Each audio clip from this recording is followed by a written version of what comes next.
Hello बच्चों, देखिए आज अपन पढ़ने जा रहे हैं atomic theory and periodic classification of elements का पार्ट थर्ड। ठीक है, फर्स्ट एंड सेकंड पार्ट अपना कंप्लीट हो गया था। अभी अपन पढ़ने जा रहे हैं पार्ट थर्ड, और पार्ट थर्ड में अपने पास टॉपिक है पीरियोडिसिटी इन प्रॉपर्टीज। प्रॉपर्टीज के गुणों का अध्ययन करना।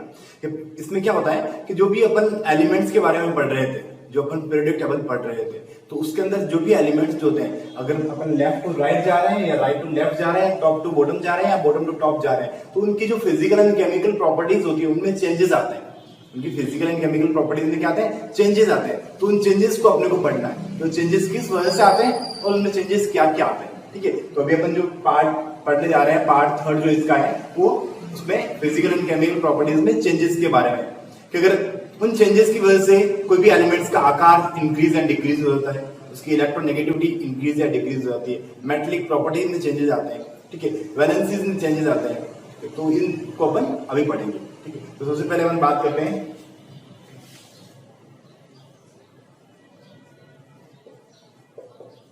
Atomic size. एटॉमिक साइज,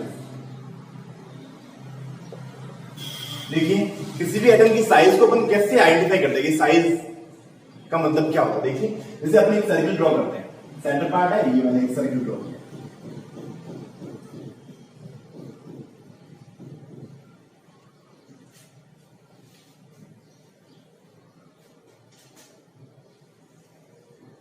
ठीक है, एक सर्किल ड्रॉ किया, ये सेंटर पार्ट है। अभी मान लो अपन मान लेते हैं ये एटम है, इस एटम का ये वाला जो पार्ट है वो न्यूक्लियस है, और यहाँ पर क्या है? आउटर मोस्ट सेल है।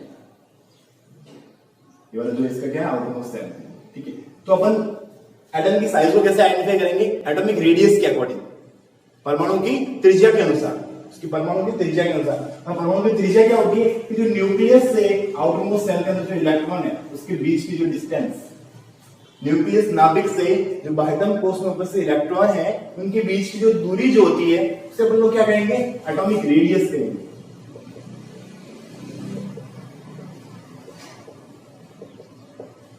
एटॉमिक रेडियस, परमाणु त्रिज्या कहलाएगी वो।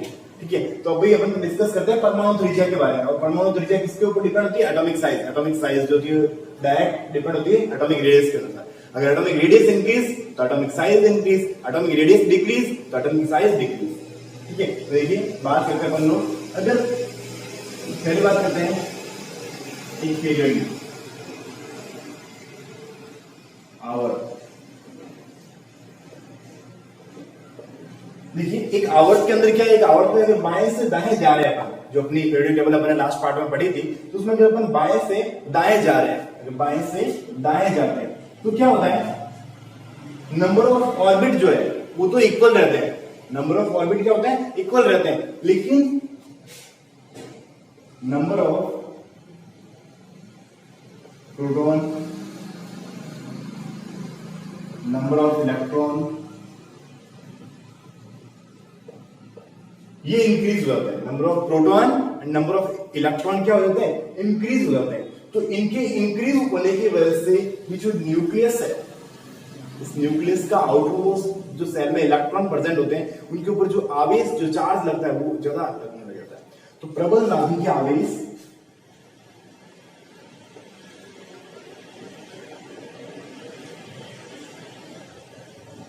प्रबल नाभिकीय आवेश, नाभिक जो न्यूक्लियस का जो चार्ज होता है, जो आवेश होता है, वो बहुत ज्यादा इफेक्टिव हो जाता है। तो प्रबल नाभिक के आवेश की वजह से ये जो एटम जो होता है हल्का सा कंप्रेस हो जाता है, क्योंकि ये क्या करता है कि जो न्यूक्लियस है, न्यूक्लियस क्या करता है? बाहर के इलेक्ट्रॉनों को अपने और क्या करता है? अट्रैक्ट करता है। बाहर के इलेक्ट्रॉनों को अपने और क्या करता है? ये अट्रैक्ट करता है। कि पॉजिटिव चार्ज इंक्रीज हुआ तो नेगेटिव चार्ज भी इंक्रीज हुआ, तो क्या करेगा? उसको अपने और अट्रैक्ट करेगा। तो इसके ये जो एटम जो होता है वो हल्का सा कंप्रेस हो जाता है। एटम कंप्रेस होने की वजह से इसकी जो साइज जो होती है वो क्या होती है? डिक्रीज होती है। साइज क्या होती है? डिक्रीज होती है।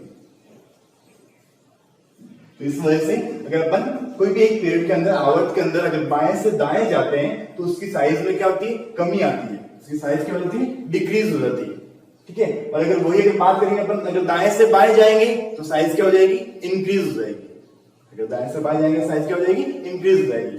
और यही अगर बात अपन इसकी करते हैं, एक ग्रुप की बात करते हैं, वर्ग की बात करते हैं, अपन एक ग्रुप की बात करते हैं, तो अगर ग्रुप में अगर ऊपर से नीचे जाते हैं, ग्रुप में अगर अपन ऊपर से नीचे जाते हैं, तो ऊपर से नीचे जाएंगे तो क्या होगा, अपन ऊपर से टॉप टू बॉटम जा रहे हैं, ऊपर से नीचे जा रहे हैं, तो क्या होता है कि जैसे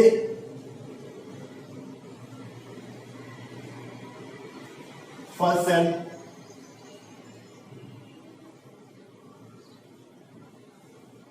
सेकंड सेल, तो इसमें क्या होता है, नंबर ऑफ सेल्स क्या हो रहे हैं, इंक्रीज हो रहे हैं, कक्षकों की संख्या में वृद्धि हो रही है। नंबर ऑफ सेल क्या हो रहे हैं, इंक्रीज हो रहे हैं, इनकी कक्षकों की संख्या में क्या होती जा रही है, वृद्धि हो रही है। और कक्षकों की संख्या में वृद्धि होने की वजह से उसकी जो परमाणु त्रिज्या है वो बढ़ जाती है, और परमाणु त्रिज्या में क्या होगी, एटॉमिक रेडियस, परमाणु त्रिज्या, परमाणु त्रिज्या क्या हो रही है, इंक्रीज हो रही है। और परमाणु त्रिज्या इंक्रीज हो रही है तो एटम की साइज भी क्या होगी, एटॉमिक साइज इंक्रीज हो जाएगी, ठीक है, एटॉमिक साइज भी क्या हो जाएगी, उसकी इंक्रीज हो जाएगी। तो इसका मतलब अपन क्या कहेंगे, अगर ग्रुप में अगर अपन टॉप टू बॉटम ऊपर से नीचे जा रहे हैं तो परमाणु का आकार जो होता है वो बड़ा होता है, अगर बॉटम टू टॉप जा रहे हैं तो आकार क्या होगा, छोटा होगा, ठीक है। तो ये बात किसकी की अपन ने, एटॉमिक साइज की, किसके according, on the basis of atomic radius, atomic radius के अनुसार, ठीक है। तो ये बात आपको समझ में आ गई। पेड़ के अंदर क्या होता है, number of proton number of electron increase होते हैं, तो नाभिक का जो चार्ज होता है, आवेश जो होता है वो अधिक हो जाता है, ये क्या होता है, इंक्रीज हो जाता है, और इंक्रीज होने की वजह से उसकी साइज जो होती है वो डिक्रीज हो जाती है, क्योंकि जो एटम जो होता है हल्का सा कंप्रेस हो जाता है, इसकी वजह से साइज क्या होती है, डिक्रीज हो जाती है। और अगर ग्रुप में बात करेंगे तो ग्रुप में क्या होता है, उसका नंबर ऑफ सेल्स, या अपन क्या लिखते हैं, नंबर ऑफ ऑर्बिट या सेल, ये क्या होता है, इंक्रीज हो जाता है, और इंक्रीज होने की वजह से एटम की साइज भी क्या होती है, इंक्रीज हो जाती है, ठीक है। नेक्स्ट देखिए,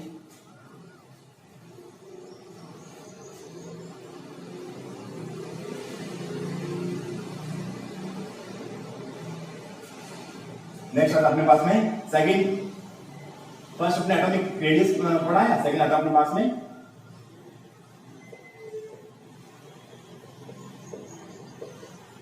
आयनिक रेडियस।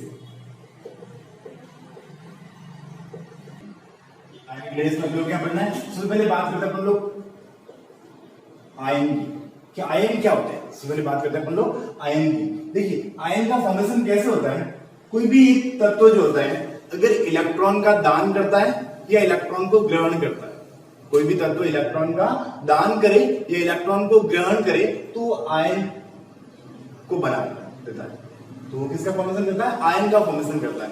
अगर कोई तत्व इलेक्ट्रॉन का दान करता है तो पॉजिटिव आयन बनता है, और कोई तत्व इलेक्ट्रॉन को ग्रहण करता है तो नेगेटिव आयन बनता है, ठीक है। तो आयन का फॉर्मेशन कैसे हो गया कि किसी भी तत्व के द्वारा इलेक्ट्रॉन का दान करना या इलेक्ट्रॉन को ग्रहण करना, तब किसका फॉर्मेशन हो गया, आयन का फॉर्मेशन हो जाता है, ठीक है। तो अभी देखिए आयनिक रेडियस के अंदर अपने को क्या पढ़ना है कि उस आयन की रेडियस को, जैसे अपने एटॉमिक रेडियस पढ़ा है उसी टाइप से अपन क्या पढ़ेंगे, जो आयन का फॉर्मेशन हुआ है उस आयन की रेडियस को अपन क्या कहेंगे, आयोनिक रेडियस कहेंगे, ठीक है, आयनिक त्रिज्या कहेंगे। अब देखिए जैसे कि मान लो मेरे पास सोडियम, मेरे पास सोडियम है, सोडियम को जैसे मैं कुछ एनर्जी देता हूं तो ये क्या बना देगा, Na+, इलेक्ट्रॉन इसमें से रिलीज हो गया, इलेक्ट्रॉन इसमें से बाहर निकल गया, तो इसने किसका फॉर्मेशन किया, पॉजिटिव आयन का फॉर्मेशन किया, इसने किसका फॉर्मेशन किया, पॉजिटिव आयन का, धन आयन का फॉर्मेशन किया, इसने धन आयन बना दिया, ठीक है। तो देखिए जो सोडियम के पास में सोडियम का जो आकार था, सोडियम का जो आकार था वो धन आयन ने इलेक्ट्रॉन दान कर दिए हैं, तो इसका बाहरी जो कक्षक था वो क्या हो गया, खत्म हो गया, इसका जो बाहरी कक्षक था वो क्या हो गया, खत्म हो गया। जैसे हम अपन बात करें कि सोडियम का नंबर आता है 11 नंबर पे 281, इलेक्ट्रॉनिक कन्फिगरेशन क्या हो गया इसका 281, तो इसके पास में इसका ऑर्बिट कैसा रहेगा, ऐसा रहेगा, ये न्यूक्लियस हो गया, ये 2 इलेक्ट्रॉन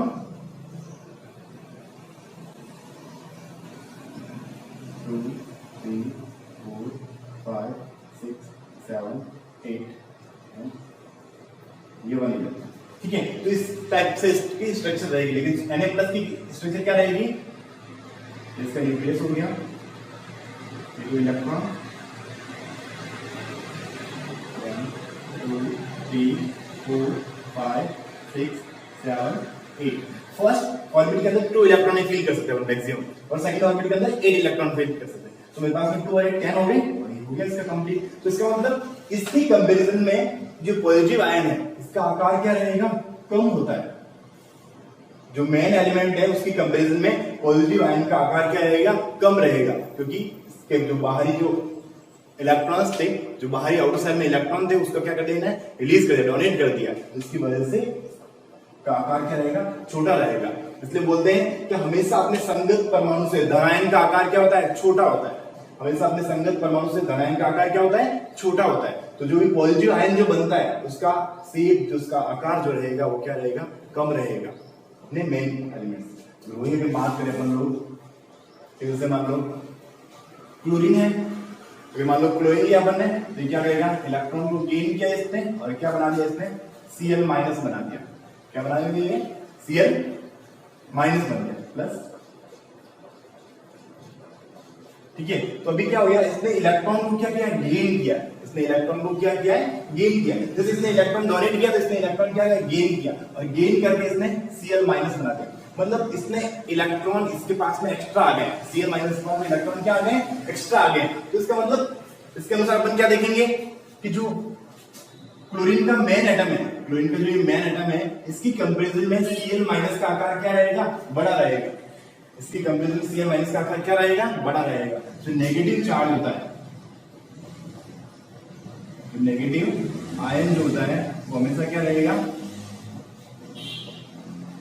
लार्ज अपने रहेगा, बड़ा रहेगा अपने मेन एलिमेंट से। तो अपन क्या डिस्कस देते हैं कि अगर मान लो कोई पॉजिटिव आयन जो होता है वो अपने संगत परमाणु से छोटा होता है, जो नेगेटिव आयन जो होता है, ऋण आयन जो होता है, वो अपने संगत परमाणु से बड़ा होता है। ठीक है, तो ये बात क्लियर हो गई अपने पास में, क्या इनमें डिफरेंस क्या क्या होता है। ठीक है, हाँ अभी देखिए नेक्स्ट बात करते हैं हम लोग।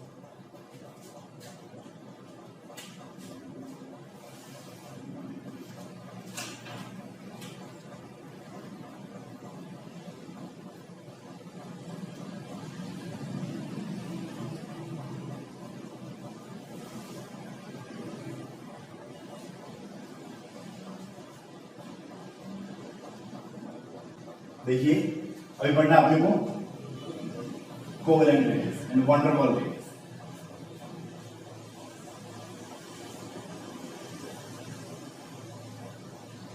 अपने को पढ़ना है सहसंयोजक त्रिज्या, कोवेलेंट रेडियस। दूसरा अपने पास में क्या है, अपने पास में है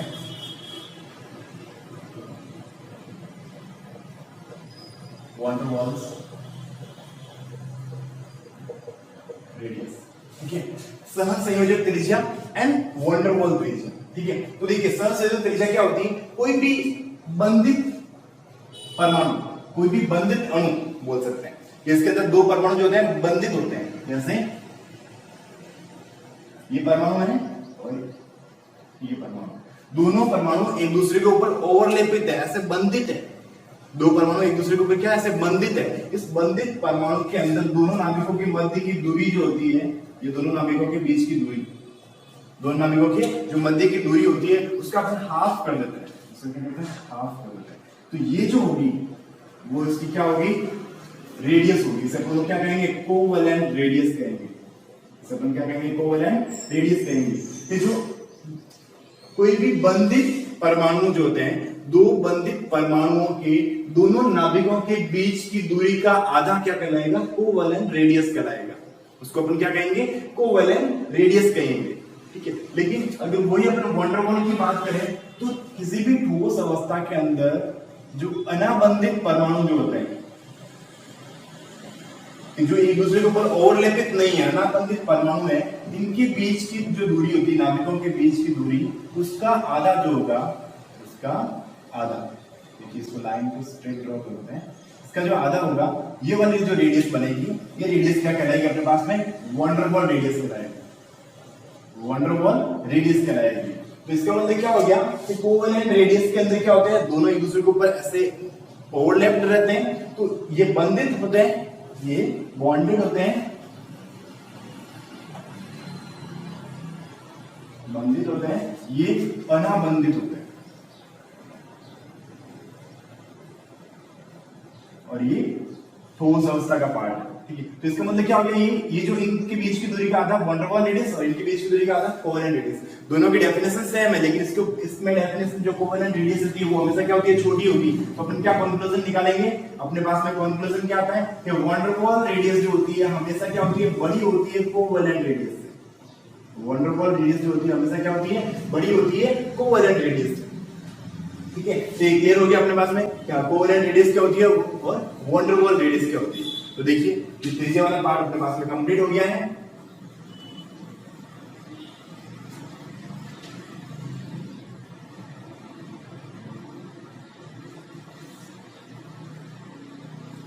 अभी अपने को नेक्स्ट पढ़ना अपने को आयोनाइजेशन एंथैल्पी, आयनिक आयनन एंथैल्पी, और दूसरा अपने को पढ़ना है इलेक्ट्रॉन गेन एंथैल्पी।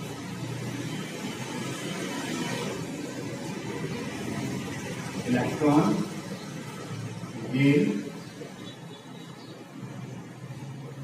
एंथैल्पी, इसको बोल सकते हैं इलेक्ट्रॉन लब्धि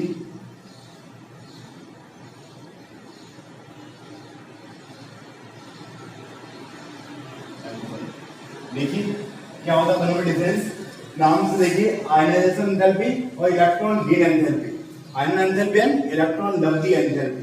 तो ये एंथैल्पी क्या होती है, एंथैल्पी का मतलब क्या हो गया, ऊर्जा। एंथैल्पी का मतलब क्या हो गया, ऊर्जा। तो जो ऊर्जा होती है उसे अपन लोग एक ऊर्जा के पैकेट को अपन बोल सकते हैं एंथैल्पी, ठीक है। तो ये किसमें मेजर करते हैं अपन लोग, किलो कैलोरी है ना, किलो कैलोरी वगैरह, किलो जूल वगैरह, उसमें अपन लोग इसको मेजर करते हैं, ठीक है। तो अभी देखिए आयनन एंथैल्पी क्या होती है, आयनन एंथैल्पी अगर कोई भी तत्व जो होता है, कोई भी तत्व, डेफिनेशन ये दे सकते हैं अपन लोग कि किसी भी तत्व के द्वारा, किसी भी परमाणु के द्वारा इलेक्ट्रॉन को का दान करने में जो ऊर्जा खर्च होती है, किसी भी तत्व के द्वारा इलेक्ट्रॉन का दान करने में जो ऊर्जा खर्च होती है, जैसे कि मान लो मैंने लिया है सोडियम, क्या लिया मैंने, सोडियम को मैंने क्या दी है, ऊर्जा दी है। तो इसने क्या बना दिया, Na प्लस इलेक्ट्रॉन का दान करने में जो ऊर्जा खर्च हुई है, इस ऊर्जा को अपन क्या कहेंगे, आयनाइजेशन एंथैल्पी कहेंगे। इसी ऊर्जा को क्या कहेंगे अपन लोग, आयनाइजेशन एंथैल्पी कहेंगे।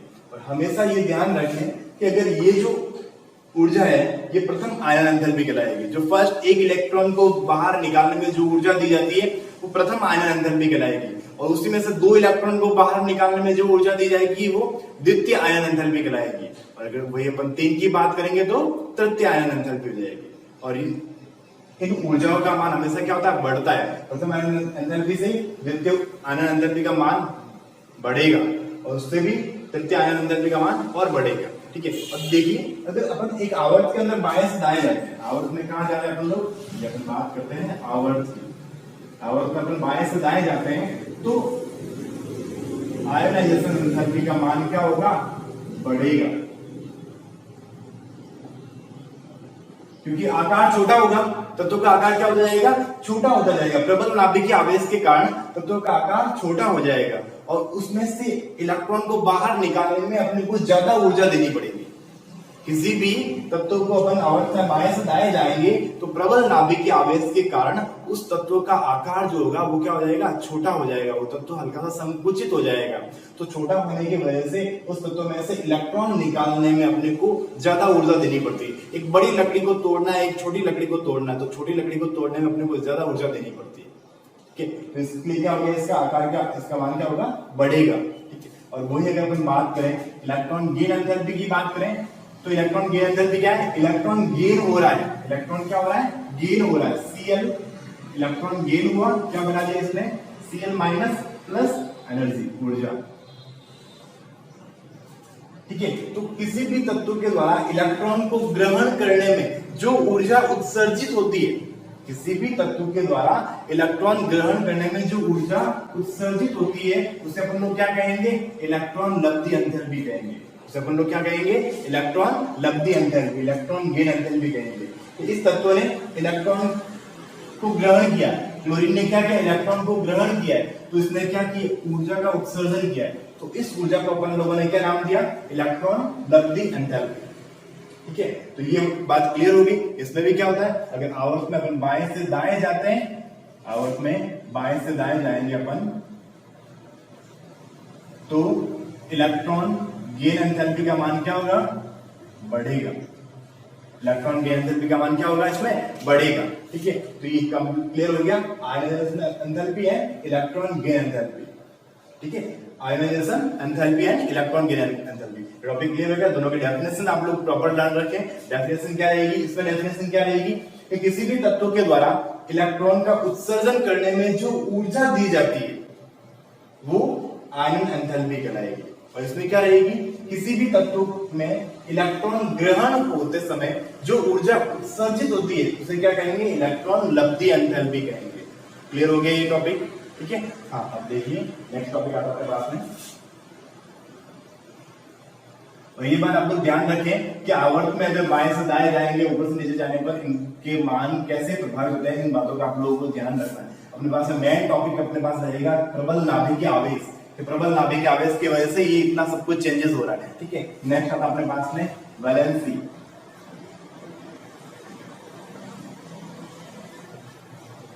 संयोजकता क्या था, वैलेंसी संयोजकता। देखिए संयोजकता क्या होती है, किसी भी तत्व के द्वारा कि वो इलेक्ट्रॉन जो दूसरे तत्वों से साझा होने में हेल्प करे, वो उस तत्व की क्या कहलाएगी, संयोजकता कहलाएगी। जो साजित इलेक्ट्रॉन होते हैं किसी भी दूसरे परमाणु में, जो साजित इलेक्ट्रॉन होते हैं, जैसे मान लो अपन ने ले लिया है H2O, जिसमें क्या O ये H। अब हाइड्रोजन के पास में क्या है, हाइड्रोजन के पास में साजित इलेक्ट्रॉन कितने हैं, एक। इस हाइड्रोजन के पास में साजित इलेक्ट्रॉन कितना है, एक। लेकिन ऑक्सीजन के पास में साजित इलेक्ट्रॉन कितने हैं, दो। तो ऑक्सीजन की वैलेंसी कितनी होगी, दो। हाइड्रोजन की वैलेंसी कितनी होगी, 1। ठीक है, जो साजित इलेक्ट्रॉन होते हैं वो उस तत्व की क्या कहलाएगी, वैलेंसी संयोजकता कहलाएगी। ठीक है, तो आवर्त सारणी अपन ने पढ़ी थी और आवर्त सारणी के ऊपर ये डिपेंड करता है। आवर्त सारणी में देखिए, अब मैंने आपको आवर्त सारणी में समझाया था कि जो एस ब्लॉक की +1, एस ब्लॉक की दूसरी लाइन है, सबकी संख्या कितनी होती है, +2। डी ब्लॉक परिवर्तनशील संयोजकता दर्शाते हैं। डी ब्लॉक जो होते हैं वो परिवर्तनशील संयोजकता दर्शाते हैं, जबकि पी ब्लॉक की पहली लाइन +3, फिर +4, फिर -3, फिर -2, -1, और जो अक्रिय गैस होती है उनकी संख्या कितनी होती है, 0। अक्रिय गैस होती है उनकी संख्या कितनी होती है, 0। एफ ब्लॉक भी परिवर्तनशील संयोजकता दर्शाते हैं। एफ ब्लॉक भी क्या करते हैं, परिवर्तनशील संयोजकता दर्शाते हैं। तो ये इनकी क्या होती है, संयोजकता होती है। और संयोजकता की डेफिनेशन आप लोगों को ध्यान रखनी पड़ेगी कि किसी भी तत्व के बाह्यतम कोश में उपस्थित इलेक्ट्रॉन जो दूसरे तत्वों को साजित होने में हेल्प करे वो उनकी क्या कहलाएगी, संयोजकता कहलाएगी। ठीक है, तो इन बातों का आप लोगों को ध्यान रखना है। जब आवर्त सारणी आप लोगों ने आवर्त सारणी पढ़ी थी तो आवर्त सारणी के अंदर आपने डिस्कस किया था ये कि किसकी संयोजकता कौन सी होती है। ठीक है, नेक्स्ट टॉपिक आता अपने पास में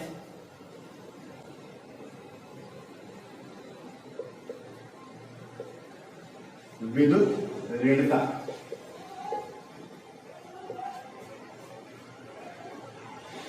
इलेक्ट्रोनेगेटिविटी। इलेक्ट्रोनेगेटिविटी देखिए क्या होती है विद्युत ऋणता। अब विद्युत ऋणता की डेफिनेशन क्या देंगे कि कोई भी दो अलग अलग परमाणु, कोई भी दो अलग अलग तत्वों के परमाणु, ऐसा नहीं है कि एक ही तत्व के दो अलग अलग परमाणु, किसी भी दो अलग अलग तत्वों के परमाणु आपस में रासायनिक बंधन के कारण एक दूसरे के ऊपर आकर्षण महसूस करते हैं। एक दूसरे में क्या करते हैं, आकर्षण वो महसूस करते हैं। तो वो तत्व का वह गुण क्या कहलाएगा, विद्युत ऋणता कहलाएगा। दूसरे शब्दों में अपन ये कह सकते हैं कि किसी भी तत्व के द्वारा दूसरे तत्व के इलेक्ट्रॉनों को अपनी ओर आकर्षित करने का गुण विद्युत ऋणता कहलाएगा। किसी भी तत्व के इलेक्ट्रॉनों के द्वारा दूसरे तत्व के इलेक्ट्रॉनों को अपनी ओर आकर्षित करने का गुण विद्युत ऋणता कहलाएगा। ठीक है, तो यहाँ पे दूसरी डेफिनेशन क्या हो जाएगी कि किसी भी दो अलग अलग परमाणुओं के आपस में रासायनिक बंधन के कारण उस परमाणु के इलेक्ट्रॉनों को आकर्षित करने का गुण विद्युत ऋणता कहलाएगा। देखिए आवर्त में बाएं से दाएं जाने पर, बाएं से दाएं, एक पेड़ के अंदर लेफ्ट टू राइट जा रहे हैं, अपन क्या किसमें जा रहे हैं, लेफ्ट टू राइट जा रहे हैं, तो उसमें विद्युत ऋणता के ऊपर क्या इफेक्ट रहेगा कि जब अपन लोग बाएं से दाएं जाते हैं तो आकार क्या होता है, छोटा होता जाता है, आकार क्या होता जाता है उसका, छोटा हो जाता है, उसकी साइज डिक्रीज होती जाती है। तो उस वजह से उसका जो न्यूक्लियर इफेक्टिव चार्ज जो है, उसका जो न्यूक्लियस इफेक्टिव चार्ज जो है वो क्या होता है, इंक्रीज हो जाता है, बढ़ जाता है, तो उसकी वजह से साइज क्या होती है, उसकी डिक्रीज होती है कि प्रबल नाभिकीय आवेश की वजह से उसके आकार में क्या आती है, कमी आती है। तो इसका मतलब विद्युत ऋणता भी क्या होगी, बढ़ेगी। विद्युत ऋणता का मान भी क्या हो जाएगा, वहां पर इलेक्ट्रोनेगेटिविटी क्या हो जाएगी, बढ़ेगी। ये तो इसका मतलब अपन क्या करेंगे कि एक आवर्त में बाएं से दाएं जाने पर विद्युत ऋणता का मान बढ़ता है, और जबकि एक वर्ग में ऊपर से नीचे जाने पर, वर्ग में अगर टॉप टू बॉटम जाते हैं तो विद्युत ऋणता का मान क्या होगा, घटेगा, इलेक्ट्रोनेगेटिविटी क्या होगी, डिक्रीज हो जाएगी। अगर अपन कोई भी ग्रुप के अंदर टॉप टू बॉटम जाते हैं तो, और अगर पीरियड के अंदर लेफ्ट टू राइट जाने पर विद्युत ऋणता क्या होगी, इलेक्ट्रोनेगेटिविटी क्या होगी, इंक्रीज हो जाएगी। तो इसमें अपन क्या देखते हैं कि अगर जो फ्लोरीन होता है, उस फ्लोरीन की इलेक्ट्रोनेगेटिविटी सबसे ज्यादा होती है, हाईएस्ट होती है, क्योंकि फ्लोरीन के बाद में क्या है, नोबल गैसेस आ जाती है, ठीक है। तो सबसे छोटा एलिमेंट अगर हाइड्रोजन वगैरह इनको छोड़ दें तो सबसे छोटा एलिमेंट कौन सा आ गया अपने पास में, फ्लोरीन आ गया। तो फ्लोरीन की इलेक्ट्रोनेगेटिविटी क्या होगी, हाईएस्ट होगी, सबसे ज्यादा विद्युत ऋणता किसकी होती है, फ्लोरीन की होती है, ठीक है। वैसे अपन ने पहले वाले चैप्टर के अंदर अपने विद्युत ऋणता का ऑर्डर लिखा था, ठीक है। और अगर अपन बात करें, अगर ऊपर से नीचे जाने पर, अगर अपन वर्ग की बात करें कि वर्ग में अपन कहां जा रहे हैं, ऊपर से नीचे जा रहे हैं, तो विद्युत ऋणता क्या होगी, इलेक्ट्रोनेगेटिविटी क्या हो जाएगी, कम हो जाएगी, ठीक है। ये होता है अपने पास में विद्युत ऋणता। अब देखिए लास्ट टॉपिक बचा है इस चैप्टर का,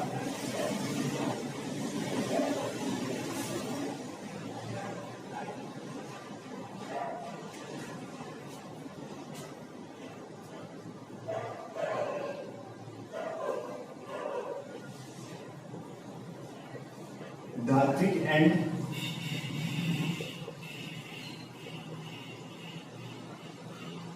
अधात्विक गुण, metallic and non metallic properties, धात्विक एंड अधात्विक गुण। देखिए अपने को ये पता है कि जो अपनी आवर्त सारणी होती है, उस आवर्त सारणी के अंदर यहाँ पर एक लाइन बनती है, जिगजैग लाइन, ठीक है, जो बोरॉन, एल्यूमिनियम, आर्सेनिक, सिलिकॉन इनको डिफरेंशिएट करती है। तो ये जो इस लाइन बनती है, इस लाइन के इधर जो भी आते हैं वो सारे क्या होते हैं, अधातु होते हैं, नॉन मेटल होते हैं, और इस लाइन के नीचे जो भी आते हैं वो सारे क्या होते हैं, धातु होते हैं, मेटल्स होते हैं, ठीक है। तो इसका मतलब क्या हो गया, अगर अपन कोई भी आवर्त के अंदर, किसी आवर्त के अंदर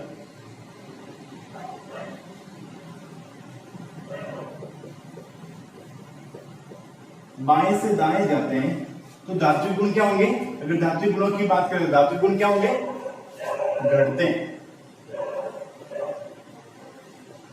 क्योंकि अधात्विक गुण क्या होते हैं, बढ़ने लग जाते हैं।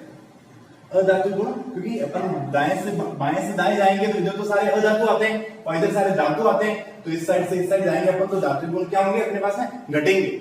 और अगर वही अगर अपन बात वर्ग की करें तो वर्ग में अपन ऊपर से नीचे जाते हैं तो क्या होंगे, धात्विक गुण क्या होंगे, बढ़ते हैं, क्योंकि एक छोटा धातु है, ये बड़ा धातु है, उससे बड़ा धातु है, उससे बड़ा धातु है। तो इसका मतलब अगर वर्ग में अपन ऊपर से नीचे जाने पर धात्विक गुण क्या होते हैं, बढ़ते हैं। और वही अगर अधात्विक गुणों की बात करें,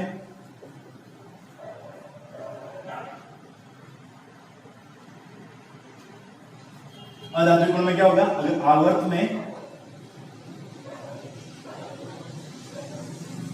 बाएं से दाएं जाता है, आवर्त में बाएं से दाएं जाने पर अधात्विक गुण क्या होते हैं, बढ़ते हैं। और अगर वर्ग में ऊपर से नीचे जाते हैं तो अधात्विक गुण क्या होते हैं, तो भी बढ़ते हैं। क्यों, क्योंकि ये सारे धातु है और यहां पर भी क्या हो रहा है, धातु ये छोटा धातु है, ये बड़ा धातु है। अगर धातु का आकार, ये इस धातु का आकार छोटा है, इस धातु का आकार क्या है, बड़ा है। वर्ग में अपन ऊपर से नीचे जाने पर धात्विक गुण भी क्या होते हैं, बढ़ते हैं।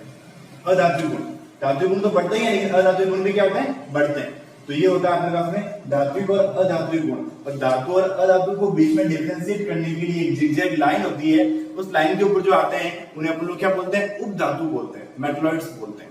ठीक है, उन्हें अपन लोग क्या बोलेंगे, उपधातु बोलेंगे। ठीक है, जैसे बोरॉन है, एल्यूमिनियम है, सिलिकॉन है, आर्सेनिक है, टेलुरियम है, ये जो आते हैं वो उपधातु आते हैं। ठीक है, तो अपने पास में ये क्या हो गया, धात्विक एंड अधात्विक गुण वाला पार्ट हो गया। जिसमें क्या होता है, धात्विक गुण कैसे चेंज जाते हैं आवर्त और वर्ग में, और अधात्विक गुण आवर्त और वर्ग में किस टाइप से चेंज आते हैं। ठीक है, और ये बात ये ध्यान रखें, जो धातु होते हैं वो किसका फॉर्मेशन करते हैं, ऑक्साइड का फॉर्मेशन करते हैं। और वो ऑक्साइड कैसे होते हैं, बेसिक होते हैं। वो ऑक्साइड कैसे होते हैं, बेसिक होते हैं। लेकिन अधातु जो होते हैं वो भी ऑक्साइड का फॉर्मेशन करते हैं, लेकिन वो ऑक्साइड कैसे होते हैं, एसिडिक होते हैं। ठीक है, और धातु जो होते हैं वो एसिडिक ऑक्साइड का फॉर्मेशन करते हैं, और धातु जो होता है वो बेसिक ऑक्साइड का फॉर्मेशन करते हैं। ठीक है, तो ये अपने पास में ये वाला पार्ट भी क्या हो गया, आज कंप्लीट हो गया है। तो अपन ने atomic theory and periodic classification element में अपने 3 पार्ट पढ़े हैं। तीनों पार्ट में आज ये थर्ड पार्ट आज क्या हो गया, इनका कंप्लीट हो गया। ठीक है, तो आप लोग एक बार वापस इन सारे पार्ट्स को एक बार रिवाइज कर लेंगे, ताकि आप लोगों को कंसेप्ट एक बार ढंग से क्लियर हो जाए। ठीक है, ओके, थैंक यू।